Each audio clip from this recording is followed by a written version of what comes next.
Hi, I'm Melissa McMahon with Care Paravel Academy, and I'm going to talk today a little bit about our field trip to London. I took two of my kids, my oldest two daughters, in October 2019, and then took my next two daughters in March of 2022, just recently. And I've taken some notes from these trips, and I wanted to share them with you in case that's something you might want to do with your kids. I will tell you up front that it's been one of the best experiences of their education and of mine as a homeschool mom. So if it's possible, I would strongly encourage you to do this. It's not just the bringing to life what they have been reading about in their history books, because there is a lot of that. We called it our Island Story field trip. But it's also getting them exposed to a big city. We don't live in a big city, and my kids just didn't have much exposure to that. And just all of the globalism of a city like London, where people from all over the world come to gather and live, and they were able to hear so many different languages all at once and to see people live all these different nationalities and cultures. That was really one of the main benefits of them being in such a large city. But then the best benefit of all was that it was just a really bonding experience with my girls and with me. There are very few circumstances in life, especially as a homeschool mom, where you are not necessarily the leader and that you can experience something for the first time together as a team, and traveling is one of those. And so even though I knew more about our trip and I had been there before and I could kind of show them around, it was very much a bonding experience for all of us. And for my first trip with my oldest two girls, and then my next trip with my next two girls. And so all those benefits together just made it a really wonderful time and well worth the time and the money invested into it. And next time I get to take my youngest daughter, and my husband gets to go finally. So we're very excited about that. So the first thing I want you to consider when you are looking at maybe a field trip to London from the States is timing. So for us, originally I thought about doing it as a senior trip. I'm really glad that I didn't, for two reasons. One, that senior year is so crazy busy, and there are just so many things that have to happen. And the summer after senior year, same thing. And also COVID hit right after our first trip. So I was really, really glad that we had already done that, because it wouldn't have happened otherwise. And then this next trip we just kind of squeezed in there right after COVID, though there were still some protocols going on that made it not ideal, but it was fine in that. So really ages 14, 15, 16, I think are perfect, because they're old enough to have a lot of the history under their belts and to know what they're looking at. I did find that the children's rates usually started at age 15. So if you can go, or 16. So if you can go in that 14, 15-year-old range, we got more children's rates for that. I mean, it wasn't huge savings, but it was a savings. And so that helped too. And it was just a good time. And we could build on that experience, both personally and intellectually. As they had learned more things, now we can reference back to those things that they have actually seen. So I would look at that. Now for time of year, I have never been to London in the summer. I don't really want to go in the summer. I just don't like crowds, and I'd rather go when I can just not worry about lines or things. Someday I do want to go to the English countryside in the summer to see the roses, but the latest I've ever been is May, and that is late enough to me. So maybe that's the only time that works out for your family, and that's great. But going in October was very good. It was nice weather. Things were still open. It was a very good time to be there, but it just wasn't very crowded. And then this last trip was the first 2 weeks of March, which was another great time to be there. It wasn't spring break for Americans. It was kind of quiet, but things were open, and the weather was not bad. It was a little chilly, but not bad at all. So time of year, I would look at that. Also, prices are a lot cheaper then. So once you kind of decide this is what you want to do, I would start looking at plane flights, and maybe put a reminder or just be looking on Google Flights and see what pops up as a good time, because in both circumstances, that was what determined when we went, is when I could find those cheap flights for around $500 each. I just jumped on those because that was a good price at that time. So base your timing of it on cost and also the ages of kids and weather and when you want to be there. Now, one caveat to that is if there's a particular show that you want to see, do check on that first. Now, I decided with my kids that we weren't going to go see a show that we could see in the States because we do have a lot of great options here with traveling Broadway shows and Broadway itself. So I didn't really want to spend our London time necessarily doing a show that we could see. But things like the Globe Theatre or Royal Opera House, Royal Ballet, those things I did want to spend time on. Now, first trip, I did not look into the Globe Theatre schedule, and so we were there in between seasons, and we didn't get to see anything. Second trip, I did, and I planned our trip around being there while they were doing Hamlet, but I got tickets to the wrong night. I got tickets for the date we were leaving, and I didn't realize that till we were about to leave and all the other tickets were sold out. Thankfully, they gave me my money back, but we still have not been to the Globe Theatre in London, and I'm sad about that. So hopefully the next trip we can get to do that. So that can also determine your timing of the trip.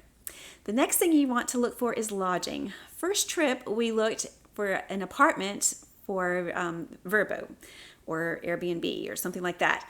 We did find one. We booked it 6 months in advance, already paid for, everything done. The day before we left, the landlord called and said it was not available, which stunk. He put us up in a friend's apartment for 2 nights, which was crazy, and I could not sleep those 2 nights because I didn't know who had keys to this place.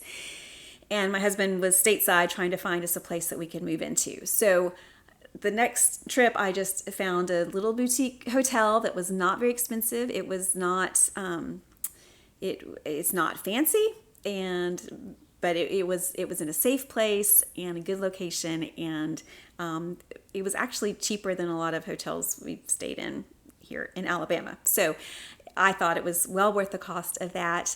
We did not have a kitchen or washer and dryer, but all in all, we did not need that. So I would totally go the little hotel again, and I can if you want to message me, I can tell you where we stayed both of those times. But choose something according to its location. Look for something that's close to an underground station because that will make everything so much easier and so much cheaper in the long run. The first hotel we stayed in was near Notting Hill Station, and the second one was near Gloucester Road, and both were just perfectly situated as far as being able to get around and see the sites that we needed to see for not much cost. Now, as far as transportation goes, the underground is wonderful. So if you're not familiar with it, do some reading beforehand so you're familiar with it. Once you get to London, you can get an Oyster card, and that is you just prepay for your trips basically. And so you'll just swipe your card and you might refill it a few times as you go along.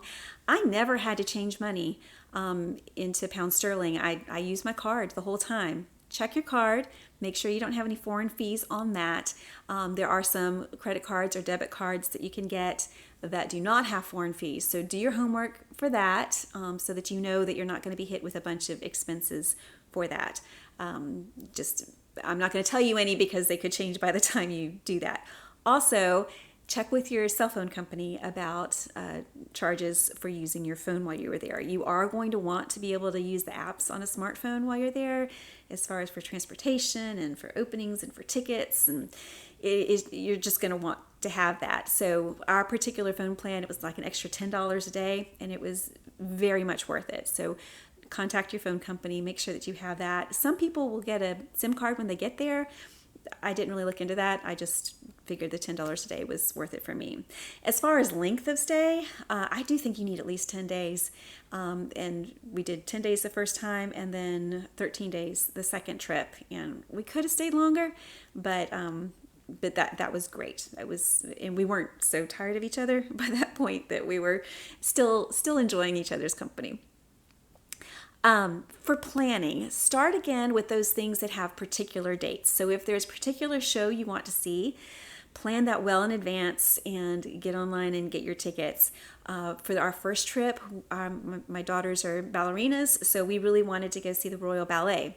discovered that they had an open rehearsal that we could pay like £10 a piece to go see their open rehearsal. They only do it once or twice a year. So that was our big thing at the Royal Opera House, was to see their rehearsal and to see their class.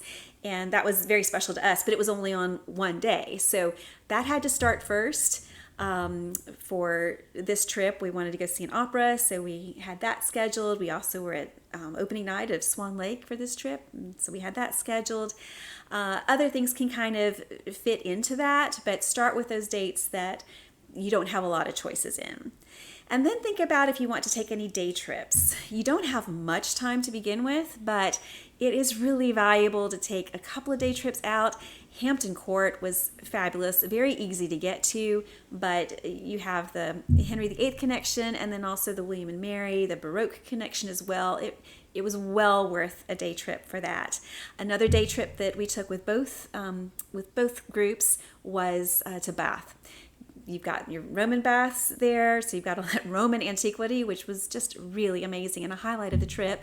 And then Jane Austen. So, and just seeing that Georgian city was amazing. So I think my girls would all say that those were their favorite day trips for sure. And then this last time I reconnected with a pen pal that I'd had 20 years ago who lives in Norwich. And so I was able to meet her in person for the first time and meet her son and daughter too, and to visit at her home, which was just lovely and such a treat. And my girls really, really enjoyed that as well. So plan out those day trips when you want to do those day trips and anything else that's really special. And then you might want to look at the different museums that you want to go to. Now, a lot of them are free. The British Museum is free. The British Library is free. The V&A is free and a favorite. The National History Museum is free, but you might need to get time specific tickets for it. So make sure that you go in and get those tickets in advance.